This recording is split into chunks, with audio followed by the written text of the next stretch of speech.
So LinkedIn ads can be expensive, right? Well, I hear this all the time, and in this video I'm going to show you how to run LinkedIn ads in a really efficient manner, especially if you are running LinkedIn ads on a budget. So I'm going to dive into the main things you should be doing. Even if you're running LinkedIn's on a big budget, you should be doing these things as a foundation. But this strategy is going to show you how to get the most out of the quite expensive platform with a small budget. And we're going to get some decent conversions at the lowest price points we can.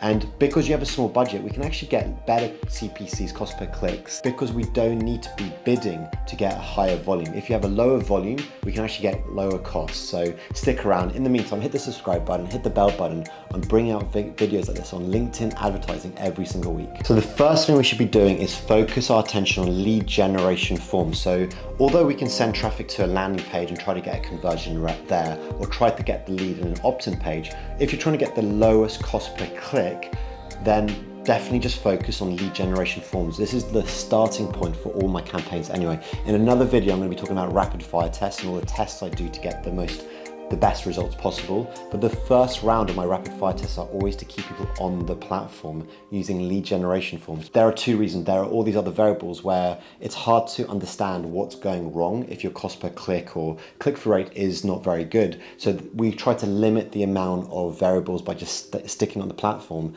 And staying on LinkedIn keeps people have a trust factor with LinkedIn already, so it's easier to get the conversion. It gets the lower cost per click, but on the other hand, the lead quality isn't always so high, because if you send people off from the platform, they're getting exposure to your brand, they're getting exposure to the fonts, the brand, your messaging, and you can also get a lot more flexibility with the flow, because we can send people off from the platform to a opt-in page, get people to opt in, and then redirect them to the sales page. So with one click you buy from LinkedIn, you're getting a couple of actions potentially. So we can be really efficient doing that. That's a really great strategy. But if you're really only running LinkedIn ads with a really small budget, just stick to lead generation forms. So lead gen forms can be attached to sponsored content and a couple other ad formats. You can check out my video on ad formats. I'll put a link in the description below. But basically the main way to do it is by putting it on sponsored content. And sponsored content is the content that shows up on the feed. It's the prime real estate you have as an advertiser, because it looks like this is a sponsored content that I'm just scrolling through on my feed at the moment. You can see that it's promoted, and basically you can attach a lead gen form. So instead of sending people off from the platform with this call to action, you can click like download, for example. So it says, download this thingamabob, and you click download and a form pops up. It's really easy to just click, and you just click submit, and then you get it. So it's a really great way to get leads because it's so simple. You just press a couple buttons and you've opted in basically to their marketing. The second point is focused on text ads. Text ads are undervalued and totally missed out. A lot of advertisers on LinkedIn don't focus on text ads, but actually text ads are amazing. You can do them cold and you can do them as a retargeting. I find retargeting with text ads are really, really good. Text ads are the cheapest cost per click you're going to get. It does send people off from the platform, so it's still good to have your sales page and opt-in page ready, but it's the cheapest cost per click you're going to get. The volume is going to be really low because the click-through rate is something like 0.02% to 0.03%. So that's for every 1,000 impressions, 2 or 3 people click. So the volume is low, but the cost per click is really low as well. So it's a really good thing just to have running in the background and set up a bunch of different text ads, both cold and as a retargeting tool. So LinkedIn text ads are these ads that appear on the right rail, and they have a notoriously low click-through rate, as mentioned, of 0.02 to 0.03 or 2 to 3 clicks per 1,000 impressions, or every time it's shown 1,000 times, which is really low, but as mentioned, the lowest cost per click. So it's actually a really great ad. I'd always run this in the background. You're going to have low volume, but low cost per clicks, and therefore low cost per leads if you're sending to an opt-in page. So I would always run this as retargeting and cold.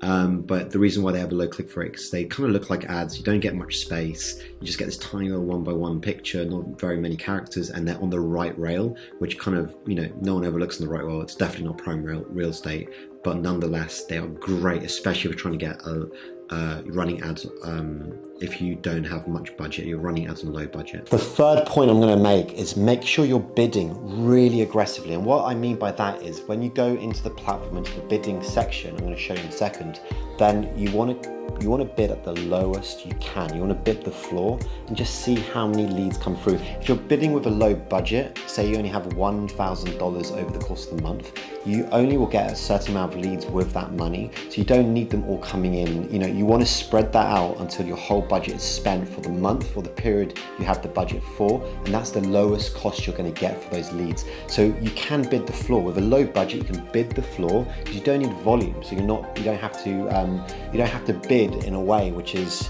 trying to get more impressions in front of people to get, to win with the bidding. What you can do is actually bid really, really low as you can, and just get enough leads to spend the budget, and that would be the lowest cost per lead you're going to get. In the budget and schedule section, when you're running your ad, you want to bid the floor. So basically, always go down. I have a whole video on bidding. You need to check that out because it goes into exactly how you should bid. Bidding is really important. Go to manual bidding. I'll leave a link in the description below for that as well. So it will tell you £765 is what automatically goes there. That's the minimum recommended from LinkedIn. Again, as always, ignore this. This is really nonsensical, doesn't make any sense, especially if you're running ads on a low budget. And I think I've had a conversation with LinkedIn about this. I think the reason why they do this is because they have an average based over all the advertisers, and it skews the data because there's a fewer big advertisers who have huge budgets, and that skews the data to create an average which is way higher for the majority of advertisers, which actually don't have like 20k a month to spend. So if you've got like 1k, 2k, 3k, you can actually start bidding from the floor. So here it says 765. What I would do, just put 1 there, see what the floor is. So the floor is 220. That's the minimum LinkedIn will allow you to bid. So what I would do is just start bidding the floor, wait a few days and see how many leads come through. This is going to be one of the most important parts of getting the lowest cost per click or the lowest lead,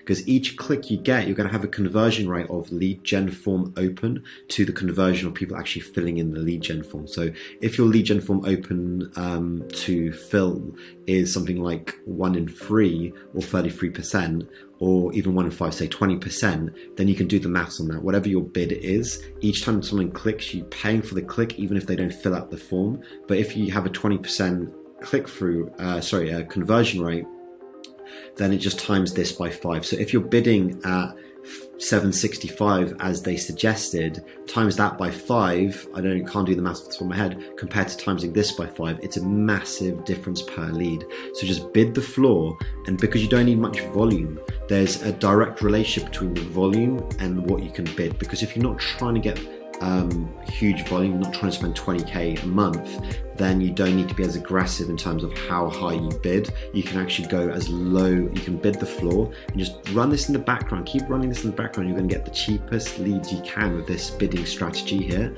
And if you find you're getting 0 leads, because then you can do the next point, which is all about the click-through rate and working on the click-through rate.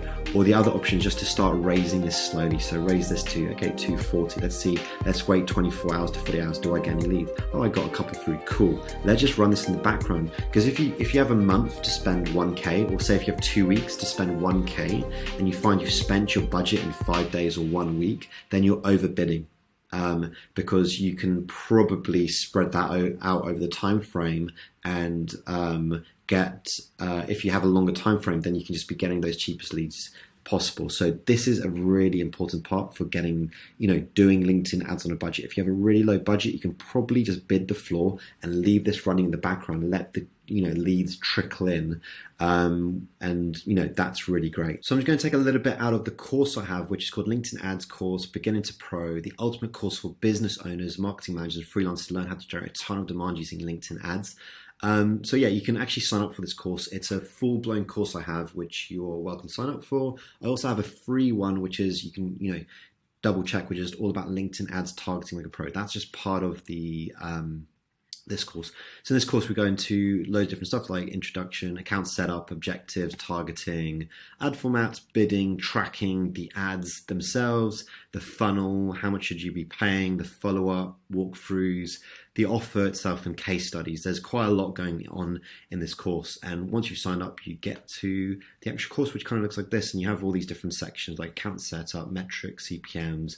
I go through, I explain everything from scratch, how to do permissions. If you want to do this for clients as well, this is a great course to learn how to do this. And then you can actually charge money and do this for other clients, which, you know, as a LinkedIn Ads Pro, it's like quite a cool niche to be in because it's a bit of a blue ocean, whereas everyone's doing other ads like Facebook ads. Very few people are really focused on LinkedIn and have a deep understanding. I'm actually always surprised how few people know anything about LinkedIn ads. But this goes over in depth, like all the different objectives, the targeting, all the different types of targeting, the ad formats, the bidding. I have all the bidding, all about the different type of bidding strategies and everything about bidding. And just quickly, actually, I'm going to show you now a section from the course, which is all about the total ad score explained. And this is really important. The reason for, if you're doing ads on a budget, the relevancy score is really important. And the one way you can get your relevancy score higher is by having a higher click-through rate. But this is quite important to understand. Not many people understand this about the platform. So yeah, check this out and you're going to understand a lot more about it. So once your campaign is launched, LinkedIn will work out a relevance score over the next 24 hours, and it'll assign your campaign a relevance score. If your relevancy score is high, then you can actually bid lower and still win the auction, because what LinkedIn does is creates a total ad score, and your total ad score is based on your bid amount, how much you're bidding, times your relevance score, the relevance score that LinkedIn has assigned to your campaign, and that creates the combined score. And this is how you win. So you're not going to win the auction just by having a really high relevance score, and you're not going to win the auction just by having a higher bid than your competitor. So let's look at the example. We have three advertisers, A, B, and C, and A bids £6, advertiser B bids £7 for bidding higher, and advertiser C bids the lowest. They go off, they launch their campaigns, and the relevant scores come back. Advertiser A gets 9, B gets 5, and C gets 4. So what LinkedIn then does is works out the combined score to see who wins the auction. So the combined score is literally just the bid amount times the relevant score. So this is 6 times 9 equals 54, 7 times 5 equals 35, and 4 by 4 equals 16. So as we can see here, advertiser A wins with 54. But that does not determine how much they've paid. So although the bid is £6, it's actually going to bid less than advertiser C because it has a higher relevance score. How LinkedIn works out how much you're paying is by looking at the second place in the auction, the combined score divided by your own relevance score is going to equal how much you're bidding. So it's the second person's combined score divided by your own relevancy score is going to give you your bid. So here it is, 35 divided by 9, your own relevancy score, 35 divided by 9 equals £3.80. So you're going to pay £3.80. You've won the auction. You've had such a high relevant score that you're even paying less than advertiser C because you're so relevant to your advertisers. This fourth point is all about focusing on your click-through rate, because if your click-through rate is low, then you have to bid more aggressively. And I'm going to make another video all explaining the algorithm and how it works with bidding specifically. It's all done by basically looking at your click-through rate and all these other factors. But I'm going to make another video specifically about this. But click-through rate is really important, because if you have a really low click-through rate, like the impressions are being shown but people aren't clicking through, then your ad's going to be downgraded in the algorithm, and you're then going to have to bid way more aggressively. You're going to have to bid more to be shown at the same amount, the same rate. So working on your click-through rate is one of the best ways where you can keep your bid as low as possible. So try bidding the floor, as mentioned in the previous point, and work really extensively on your click-through rate, because click-through rate is easier or more free or cheaper to work for, because the factors that affect your click-through rate are the creatives you use, the copy you use, and the offer. And if you can work on those three things, you can make a few different creatives with a few different messaging, a few different copy, and also if you can really focus on your offer and maybe change the title, change the design of the front cover. So you don't have to rewrite the whole thing. So I know that how much of a pain that is to do, but change the front cover, change the way it looks, and see if that affects, things as well. So if you're testing the creative copy and the offer, or at least the way the offer looks and is communicated, then we can really work towards getting the highest click-through rate you can. And the coolest thing, another part about bidding strategy, is once you get the highest once you get a click-through rate of 1%, pardon me, then you can, or 8.8%, but I'd say 1% or more, then you can switch your bidding from CPC or cost per click to CPM, cost per mil. I never recommend bidding with CPM until you see that your click-through rate is really good. Because once we know the click-through rate is doing really well, we know that the impressions, if we show up and we have a lot of impressions, then we're getting really good click-through rates, and we can actually achieve a lower cost per click than the floor. It's an amazing bidding strategy. So start by bidding with cost per click. Try to get your click-through rate all the way up to 1% or more. Then switch it to CPM and bid aggressively. Get as many impressions as you can, because you already know that you're getting a really good click-through rate, which will make your cost per click lower than the floor it allows. So this is a great strategy. Check out the video about bidding in the link in the description below. It talks a little bit more about that specific strategy. The final point I want to make is follow heavily on the follow-up. So it's really important to make the most of every single lead that comes through. So if you're getting leads now, you're getting cheapish leads from LinkedIn. They're really high quality. They're the CTOs, or they're the CEOs, or they're CMOs, or they're the marketing managers, or some like really high level individual, the individual who can make the decision to use your service or product. Then at this point, we need to convert that lead into an action. And the most important part is to be aggressive. And what that means is we need a really good follow-up email sequence, both sales-led, marketing-led, and with offers. So think about designing this really, really well. Check out the video. I have all about the follow-up email sequence. Secondly, we should also be following up either automated via using a tool like Lemlist or some other tool, where we also are following up with a LinkedIn message. So we have the email sequence going out, trying to get the conversion. We have a LinkedIn message going out. And the final point is you can even add a phone number to the lead gen forms. And if you have the resources, we should be following up with a phone call saying, hey, thanks so much for downloading. Can I book you in for a strategy session or for a demo, or whatever your action is? Can I book you in for a half an hour demo? When is good for you? This is just a quick phone call just to check in on you. That gets really high conversion rate. That's a really good way as well. So I would highly strongly recommend to be very aggressive with the follow-up using email, LinkedIn message, and potentially phone call. You don't need to use the phone call, but at least email and personalized LinkedIn message. So if you found that super useful, if you want to learn LinkedIn ads more extensively, more deeply, I actually have a full-blown course called LinkedIn Ads Beginner to Pro. It takes you right from the beginning, teaches you all about Campaign Manager, how to use it, teaches you all about the rapid fire tests, teaches you everything about bidding strategy, targeting strategy. It has a full-blown beginner to pro course, which you can find out more about by clicking on the link on the description below. Alternatively, there's a totally free course, which is part of the bigger course, which you can also sign up to. You can do that course first if you want, and that's all about targeting like a pro. If you want to target LinkedIn ads targeting like a pro, I also have this in the link in the description below, so check that out. In the meantime, see you guys soon.